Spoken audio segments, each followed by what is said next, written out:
you ready? Yep. All right, this is going to be our first. Okay, we did some podcasts, like 2 years ago, and it was kind of boring because I like more political stuff, and Ava didn't. I don't And like talking about it. I, it was giving me high blood pressure, and I was being mean, huh? Yeah, a little bit. Why? Why do you think I was being mean? I don't really remember, but I'll trust you on that. You have a good radio voice. Thanks. You really do. I guess that'll be an option for a career. Maybe. I used to be a DJ. Let me show you my DJ voice. Go ahead. No, I'm not going to do that right now. It might Thank embarrass God. you. Thank God. Okay. Yeah, like I said, we were doing political stuff, and I was really getting upset, and I was taking it out on my family, and I hate doing that. It's true. I was, wasn't I? I was being. I wouldn't say I was being mean. I was just being pissy. Is that a word, pissy? Yeah. Okay. Yeah, I was being pissy. But anyways, if you notice, Ava's hair is the same color as our logo, and that wasn't planned either. It really wasn't planned. It looks green now. It's cool. It's pretty cool. Okay. Anyways, what we're gonna start talking about, and I've asked, and the reason why we named our channel Relative Perspective is because we're related, and I'm not just gonna have. It's not just gonna be me and Ava. It's gonna be me and my son too. Sometimes he might join us, and my sister. She might join us every once in a while. Which one? Huh? Which one? Aunt Emily. Ninny? Yeah, because she's like really, she knows a lot about like the crazy stuff that we're going to talk about. Like I said, we're going to be talking about more paranormal type things. Instead of politics, thank God. I might throw some politics in there every once in a while.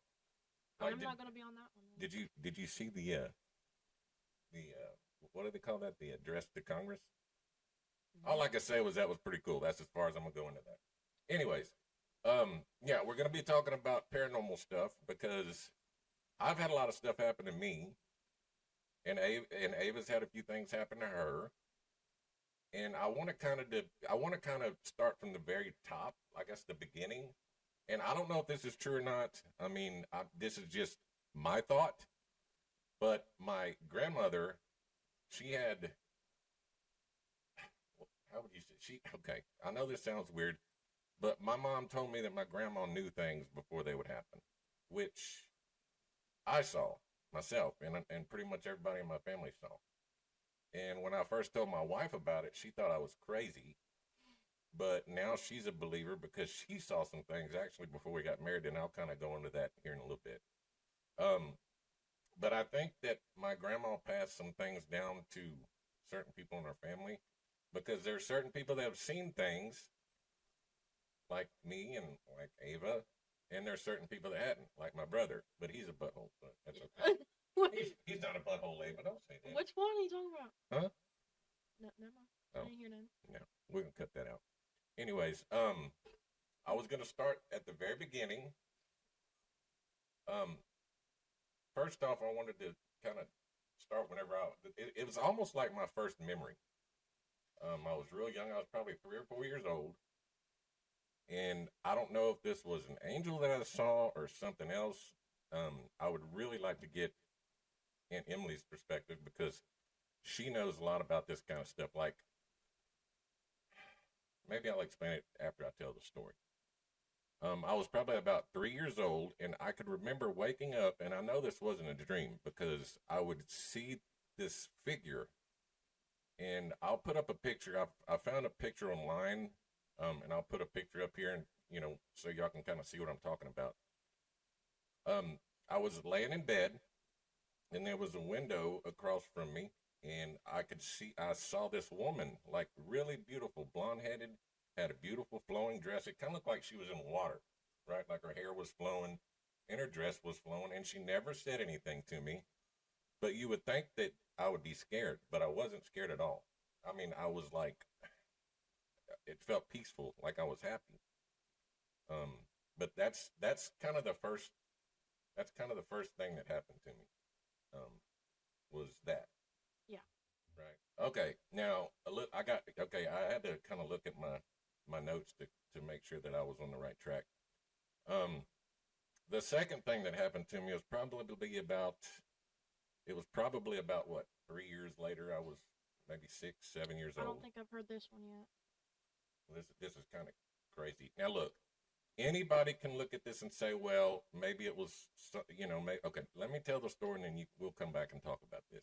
Okay, I was spending the night at my Aunt Katie's house, and she lived in a farm, she had a really big farmhouse. It was really old, and I was spending the night, and that night she made I call it a pallet, made me like a little bed on the floor, and set me up with a blanket and a pillow and this, that, and the other. But I had fallen asleep, and the only people that were there was my Aunt Katie, my Uncle Tommy, and my 3-year-old cousin Ashley. Okay, the reason why I say that is because I woke up. I really didn't know what time it was, but everything was dark. There was just a little light on in the kitchen, and I noticed a woman standing over me. Like, I could see the shadow. Like, I don't know if you've ever seen those shows where they black out the person's face, but you can kind of see their outline. Okay, that's kind of what I saw. I could tell that the person had long hair. All I could see was the shape of the person, and they reached down, or whoever it was reached down and grabbed that pillow out from under my head and yanked it. Like, I'm surprised I didn't break my neck. I could feel it pop, And to this day, I don't know why I didn't say anything. I just laid my head back down and I fell asleep. And then the next morning, this is the reason why I said, I gave you the list of people in the house. The next morning, I asked my Aunt Katie, I said, why did you do that? And she was like, well, what are you talking about? I said, you woke me up and yanked the pillow out from under my head. And she swears up and down that she didn't do that. Now, and I know she's a really Christian woman. She doesn't lie. And, I don't know why she would have done that. And there could be a lot of reasons why this is not a ghost story. Maybe she was walking in her sleep or whatever.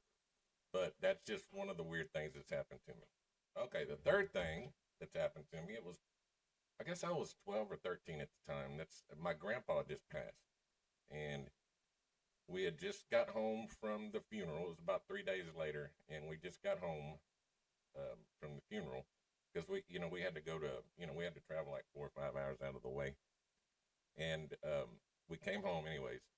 And the next morning, I can't remember where my mom and my stepdad was, but I was there by myself, and I was waiting at the door for the bus.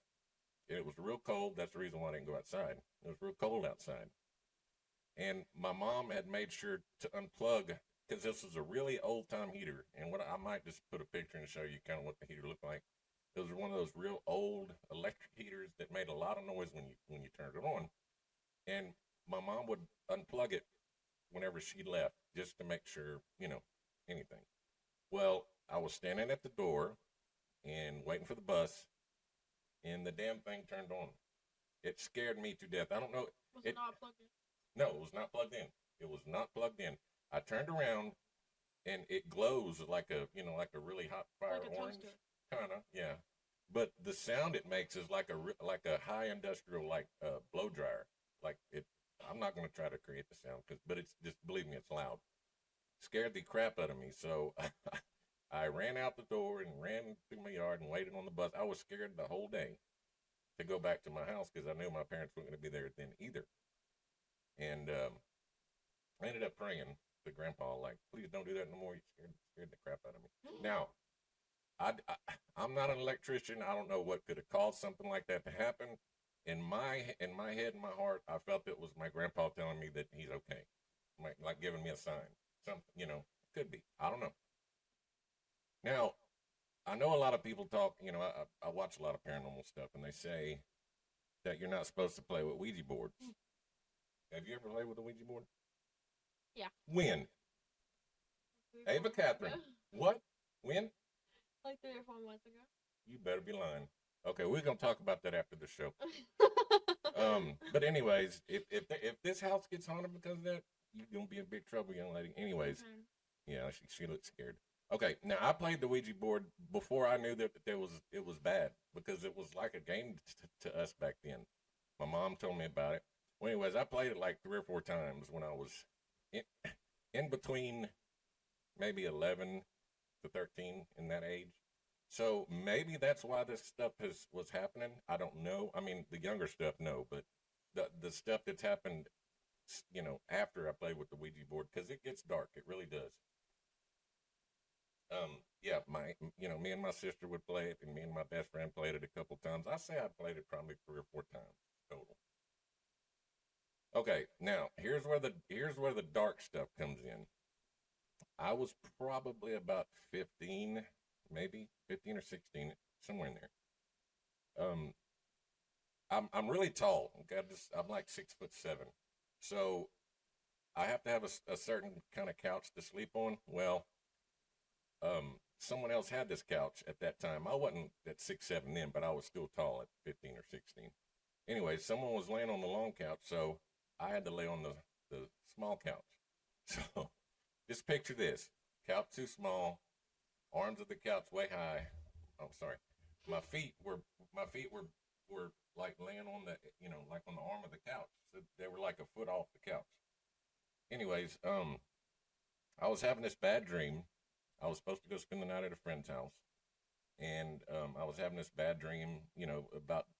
I've never had demon dreams, but it was a weird dream of me seeing this scary-looking demon thing in our school auditorium. Well, anyways, of course, it scared the crap out of me, and I woke up. I was looking to the side, and as I looked front, like at my feet, I still get cold chills thinking about this. There was an, the only thing I can explain, the only way I can explain it is he looked like the Grim Reaper. He had the hood. He didn't have the little side thing. He just had the hood. Very tall. And the only thing I could do, I just froze. I couldn't speak. I couldn't do nothing. And the next thing, he grabs me by my ankles and starts pulling me towards the edge of the couch. Hard. I mean, he pulls me hard. And then I close my eyes real tight, and I open them, and he's gone. Now, to this day, and I'm a grown-ass man, to this day, there's times that I'm scared to open my eyes. Like Told me thinking, about that yesterday. I'm serious. Thinking that I'm going to see this guy standing in front of my couch. One year for Halloween, I'm just gonna dress as a Grim Reaper and pull his feet. Are you serious? That tells you how much she loves her daddy. I'm going to get you. Well, I've scared you a lot, though, haven't I? So you probably owe me one or two. But anyways, now the reason I don't know why that happened. I think it's because around that time I started going to church, right? And that's around the time I got saved. So I've talked to a lot of Christians about that, and they kind of think that might be why that showed up, is because he was trying. Because I was kind of a bad kid. I really was. Whatever. I'm gonna get that out. Anyways, I really was kind of.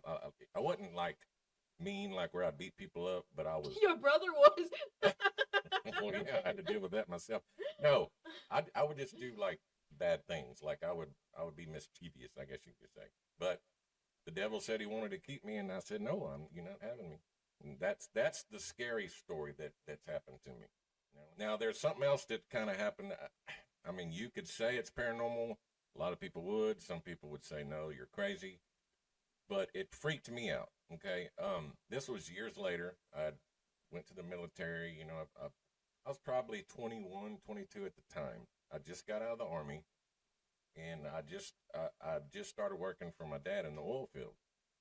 And I had moved from Texas. I'm from Texas originally, and I moved from Texas to Louisiana, in South Louisiana, and to stay with my dad so I could work with him in the oil field. Well, I was staying at my aunt's that night, and she asked me. She said, "Do you want to go to this medium?" And I said, well, "Yeah." I mean, I've always been curious about that kind of stuff, and honestly, I didn't know that that kind of stuff was frowned upon in the Christian community. I was naive, I guess you could say. Anyways, we went over there, and she said, this guy's like really good, and I was like, well, why do you say that? She said, because he reads your fortune. He opens up the Bible. He uses the Bible to read your fortune. And I was thinking to myself, well, that's kind of cool. I thought that was good. I was like, well, heck, he must be a Christian what I call it, like a prophet or something. Anyways, that's neither here nor there. But anyways, I stayed the night at my aunt's house that night, and I had this horrible dream about this old man. Picture the guy. I don't know if anybody's seen this movie. I don't know if you've seen it. It's I think it's Poltergeist 2. Yeah, where the old preacher guy is walking down the road singing. He's a real old man, but the guy in my dream kind of had that wrinkled up, scary looking face, but he had really long hair, like really ragged, ragged hair, and it was just the head. And every time I turn around, I could see him, and I'd try to run away from him, and he would be stuck to me. I was about to say something real bad that you would have had to cut out. Anyways, well, anyways, we went the next night. We went to see this medium, and I didn't tell anybody about this dream I had. Okay, well, he gave his readings in his bedroom, and we went and sat, in his bedroom, and I walked in. I noticed a bunch of like black candles, like different colored candles, but I noticed a bunch of black candles. There again, I didn't know anything bad about this stuff at that time, right? I didn't know that colors of candles meant anything or anything like that. Well, anyways, one of the things he said to me was, he said, first off, there's something evil following you. And he described that man that I saw in my dream. He described that man to a T. I mean, it looked just like him. It scared me to death. I didn't say anything to him about it. It just freaked me out. Then the next thing, I never told him what I was doing for a job, because, well, I'll explain that in a minute. I never told him what I was doing for a job. He said, also, are you going on a trip anytime soon? Like, are you going in a plane or a helicopter or anything like that? Well, the people that know oil field people that work offshore, they go on helicopters all the time. Is this why you're scared of flying? Yeah, maybe, but not. I don't think so. I'm a tit bag. Anyways, I was supposed to go on my very first oil field job the next day, and I never told anybody that. I never told him that. And he said, I would caution you not to go on that helicopter, because I said, yeah, I'm supposed to go on a helicopter tomorrow. He said, well, I'm going to caution you not to go. He said, because it's going to wreck. It's going to crash. And I was freaking out. He said, okay, what I'm going to do is I'm going to pray, and I'm going to try to, whatever he did. He said, pray or whatever. And he said, when you get to the heliport, if you're not scared, then I fixed it. You're going to be fine. And I was thinking to myself, you just told me I was going to crash, and how could I not be scared going to the heliport? Well, I was thinking, I lost a lot of sleep that night. Woke up, the next day, went to the heliport, and God is my witness, I was fine. I was not scared at all. For some reason, I knew everything was going to be okay. I mean, like he said, if I wasn't scared, get on the helicopter, everything was going to be fine. So we all loaded up. There's about 3 or 4 of us. It wasn't a very big helicopter. It was like, one of those, I can't remember what they call them. Anyways, the thing started spinning, and I noticed this mechanic running towards the helicopter, like really fast, like waving his hands, like, stop, don't, Well, come to find out, that mechanic saw a hydraulic leak, like a hydraulic hose was busted, and it was leaking hydraulic fluid.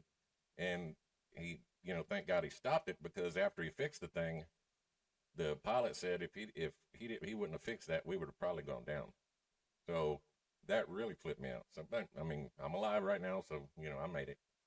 But, that kind of stuff, throughout my life has happened. And, I mean, a lot of people can say, oh, that can be explained and this, that, and other. But, I mean, the one thing that really scared me that I know that I've seen was that I call it a demon and the angel. And people that have seen things, I guess, how can I put this? People that have seen things like ghosts or aliens or Bigfeet or dogmen. I mean, people that have really seen these things, they're kind of, how can I say it? Okay. Yeah, people that have seen those things are kind of, I would say, kind of privileged, because that's the only word I can think of, because they have seen these things, and they know that it's real, and people that haven't seen this stuff, they're like, I can understand why I can understand why you wouldn't believe people that have actually seen things. I know I've seen things. I mean, my wife knows I'm not a liar. My daughter knows I'm not a liar. I know that I've seen things. So who am I to tell anybody else that comes to me and tells me that they've seen things to call them a liar? I mean, that's just not in my DNA. I would not ever do that. And that's kind of why I wanted to start this show, was because I not only wanted to talk about paranormal stuff, I wanted to do interviews with people that have seen things and give them an opportunity to tell their story. Like, at a, have someone that's not going to judge, and they can tell their story and be honest, and I won't judge non-judgmental ear, right? Yeah. We got a cat. Yeah, this is Allie. Okay, now I've had some weird things that's happened to me. I don't know if this is a big deal or not, but I've heard I've heard my mom call my name and she wasn't there. I've heard Ava call my name and she wasn't there. So I guess they call that what do they call that? Disembodied voice. Disembodied voices. Act like you want to be here. They call them disembodied voices. Okay. Now, I've had a few back surgeries, and A few. well, 15, 16. 14. Anyways, I was in the hospital. I mean, not all of them were like really major, but a few of them were. And I was actually in ICU for one of them. And I mean, people could say that it's because I was on some good stuff, because they had me pumped up on some good stuff. But I had, this is kind of embarrassing to say, but I felt like I had an out-of-body experience, and I would actually like to speak to someone else that's had out-of-body experiences to maybe see if, what I'm about to say had happened to them, or if anybody's had this experience. But it's almost like I could control it. Like I know I was awake. My mom was laying on the couch next to me. I was in the hospital bed, and I could almost control. It felt like I could control myself coming out, right? And every time I'd come out, it felt like like feathers, like all over my body, like if someone's like slowly tickling you down your back, real soft. It kind of felt like that all over my. It felt good, and I did that numerous times, but it scared me. I didn't want to get away and never not be able to come back. So that kind of frightened me a little bit, and that happened twice, like once at the hospital and once when I was at home. And the second time, I ended up going further, like out of my body, like I was actually to my bedroom door, and then I got scared again, thinking that I wouldn't be able to, come back. So I went back, and I don't. Have you ever seen the Matrix? No. Matrix #1. Where there's this one part. Anybody that's seen the Matrix, there's this one part in the Matrix where uh, the guy says, "Okay, you can either take a red pill or a blue pill." The red pill, you know, says that you're going to be able to see the real, what's really going on, and you can take the blue pill and you can stay here, and be dumb. Anyways, well, he takes the red pill, and all of a sudden, it's like the camera goes in his mouth, and it's so hard to explain. Just trust me. Go watch The Matrix and watch that scene. That's how I got back in my body. I went through my mouth. Ew. It was weird, very weird. I woke up, and yeah. And there's one more thing that happened to me while I was, this is when we lived in Elkhart when you were little. This is weird.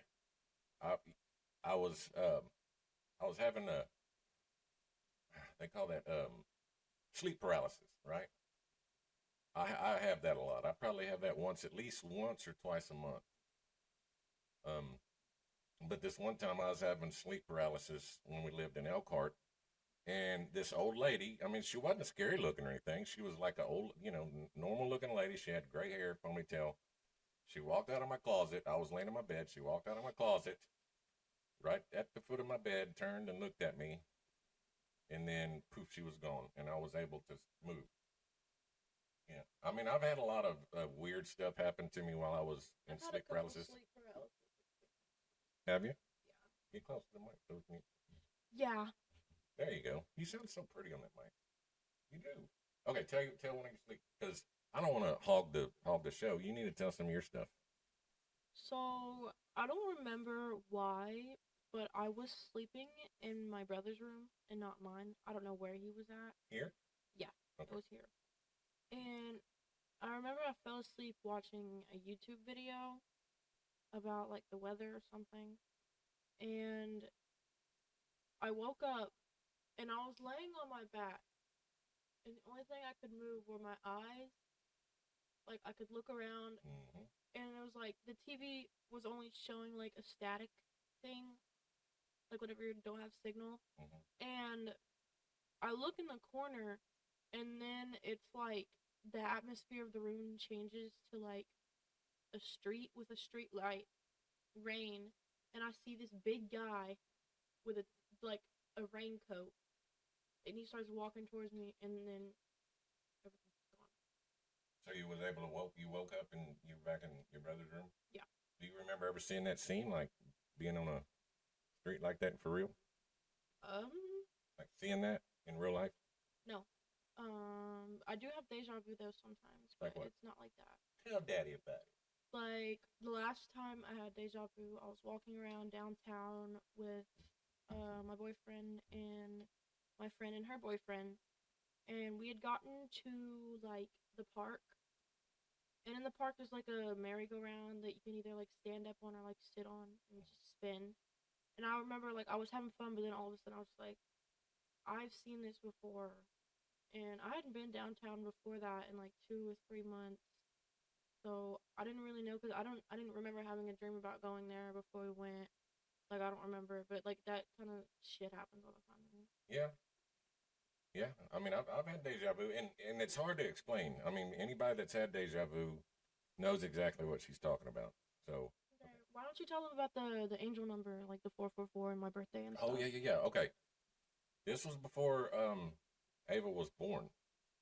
I've never ever had this happen before, but as soon as my wife told me she was pregnant, I started With me. with her, right? I started noticing the 3 4 4 4s. You know, seeing four. And at first, I was like, "Well, that's just something weird going through my head." But it started happening like a lot, to the point where I went and told my wife. I said, "Baby, there's something weird going on." And I told her about it. Then she started noticing it. Like, and every time I said, "See, baby, look." Like every time I look at the clock, it'd be 4:44.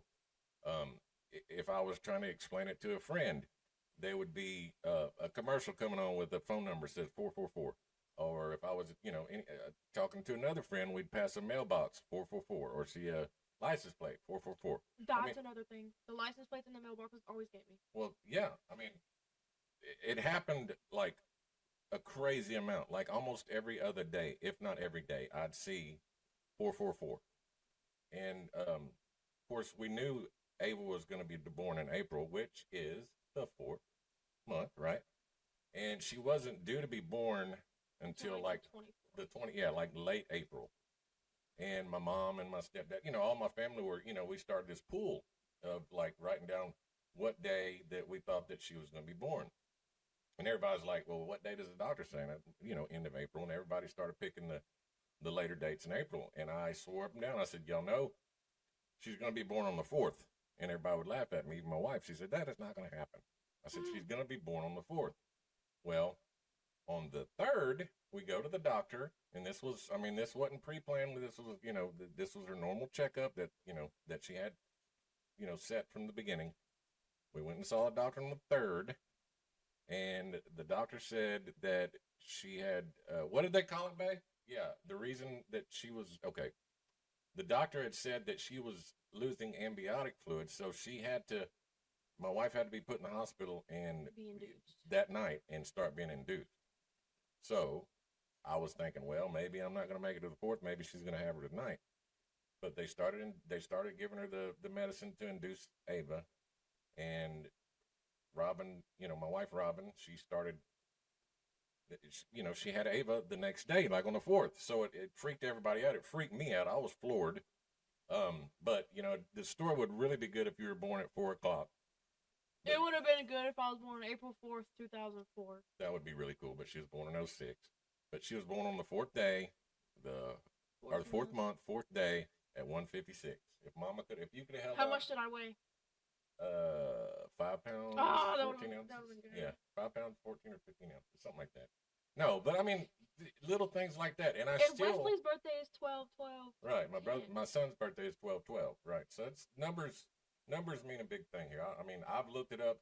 They say the 444 thing is angels, and Ava's been seeing the 444 thing a lot lately, and I've been telling her. It's 444, 222, 333, and 1111. As long as it's not 666. Thank God it's not 666. You can't see that on a clock. But still, I'd much rather 444. Anyways, they say that the 444 thing means angels. So I look at it as Ava's divine. She's my daughter anyway. I think she's divine. Now, the reason why we're talking about my grandma in the beginning was because I wanted to kind of discuss something that happened to my wife and I. Okay, my grandma died right before my wife and I got married. And my wife had never met my grandma, so I wanted my wife to meet my grandma, so we drove to Missouri. That's where she was, and she was pretty bad off. And we had talked to her about the wedding, knowing she probably wasn't going to be there. And we'd sit and talk to her with the family, and me and my mom were outside, and she said, "Stephen," she said, "would you please stop talking about the wedding in front of Grandma?" And I said, "Well, why?" She said, "Because she's having bad dreams." I said, "What do you mean?" She said, "Well, she's dreaming that, like, she's messing with Robin's dress, like something's going to happen to Robin's wedding dress. She's trying to fix it like she's asleep and her arms are moving, trying to sew something, and she wakes up and says something's wrong with Robin's wedding dress. And then she'll have dreams about something going on with the flowers at our wedding, like the flowers are ruined. And, just things like that." And I said, "Yeah, most definitely. I'll stop saying anything." Well, before that, I wanted to show Grandma some of the pictures that we were going to put out because, like I said, I knew she wasn't going to be there. And I showed her a picture of me and her when I was little, and she didn't like the picture because she didn't like her hair. And, I kind of forgot about that picture. But anyways, we had everything set up at our wedding. We had a beautiful wedding at my wife's aunt and uncle's house in St. Maryville. St. Francisville. That's where the Myrtles is, actually. Yeah. I'd like to go. Anyways, we had a beautiful wedding there next to a pond. Well, that day, my wife, her wedding dress messed up, and they had to do something to it right before she came out. Something in the back, they had to fix it. So that was one thing my grandma saw. And then that morning before the services, they all put all of our flowers. Like, we had a crap ton of flowers. They put them in this room, like in this outdoor kitchen, and they turned the AC on to keep it cool. Well, the AC messed up. It broke. And the next morning they went out, and all the flowers were ruined. Okay? That was number 2. Number 3 was the picture. We had a table set up with, pictures of everybody and this, that, and the other. Well, that picture of my grandma that she didn't like kept falling over. And that was the only picture that would fall over. Was that one picture. So that proved to me that Grandma was there. She was there. And that's kind of what, at the beginning, I was trying to say that my grandma knew things before they happened, and maybe she passed something down to us, because my aunt, there's certain people in my family, like my cousins. I know of 2 of them one of them seen an angel. The other one saw demons. I've seen both. I don't know why I'm lucky enough to see both. But I'm thinking maybe my grandma might have passed stuff down to us. I don't know. Maybe anybody that watches this that knows anything about that stuff can tell me. Maybe. Okay, good. Now, the reason why I wanted to tell you all my stories and my daughter, is there anything else you wanted to talk about? Anything paranormal? Not off my head. I gotta think of. What about Brett? Yeah, that's true. So, tell me who Red is. Red is my little cousin. We actually did an interview with him, if y'all would like to go back and look, a couple of years ago. He had neuroblastoma, and he's in heaven now with God. But anyways, we just wanted to kind of give a very strong kid. Y'all can go back and look at the video if you'd like. Anyways, go ahead. It was like the night after we got back from the funeral, I was with my cousin and somebody else. I don't want to talk about that. After the funeral? Yeah. You want to cut this out? Why? You don't want to talk about this? I don't care. Okay, go ahead.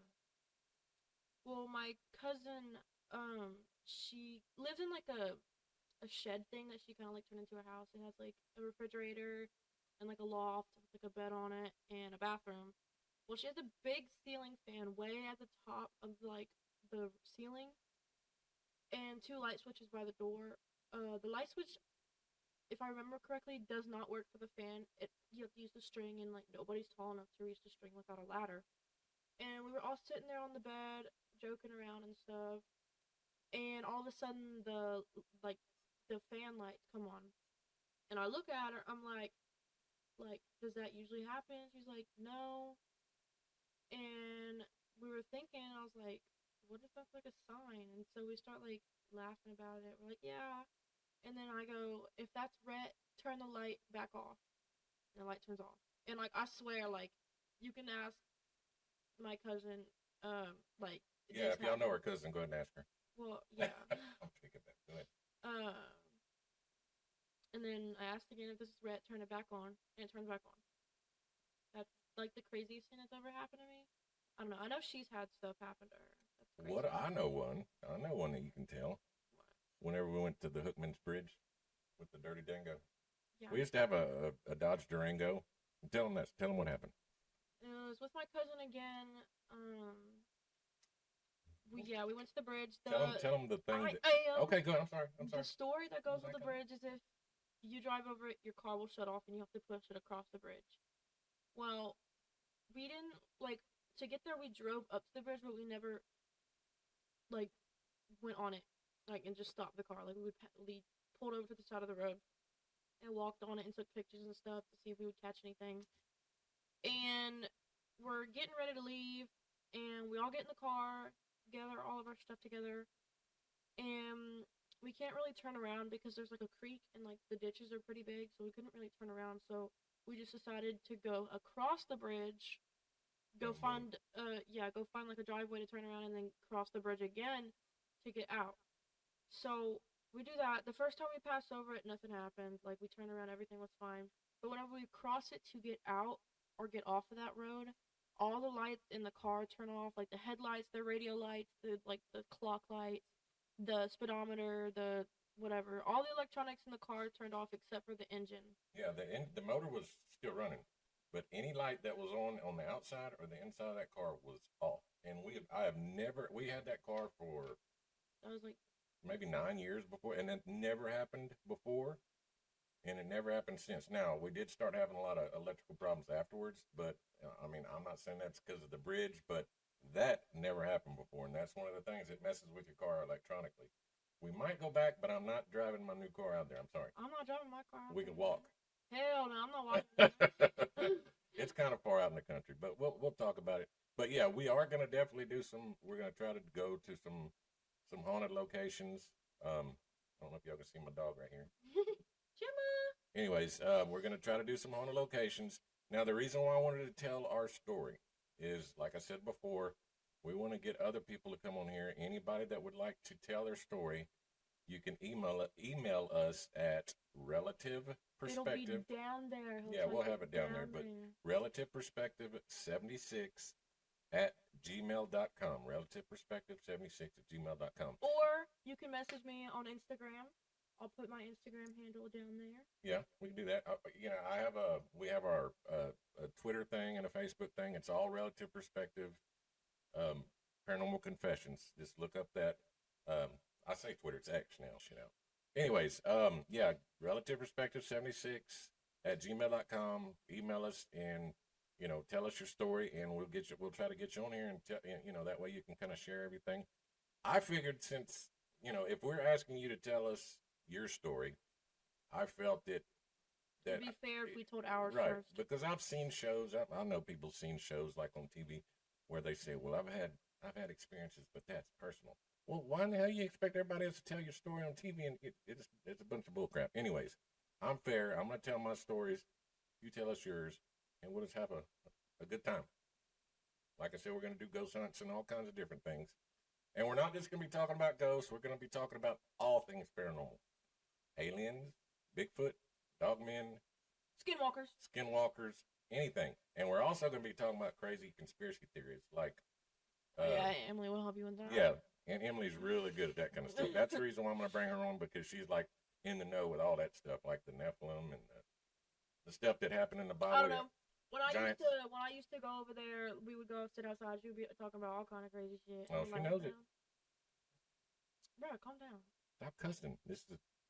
You're a good girl. Anyways, all right, guys. Thank you for watching. Don't forget to hit the like button, subscribe. Did they subscribe first or hit the like button? Hit the like button, subscribe, and then hit the bell. Hit the bell so they'll know whenever we come back on. We're going to try to do one of these at least once or twice a week. All right, thank you guys for watching. Put a comment down. Tell us what you think of what we said. If y'all know, if y'all can kind of give me any comments on what happened to me and let me know maybe if I'm crazy or what. Maybe there's a good explanation for everything. Yeah, I am crazy. All right, guys. Peace out. God bless you. Thanks for watching. Stop it.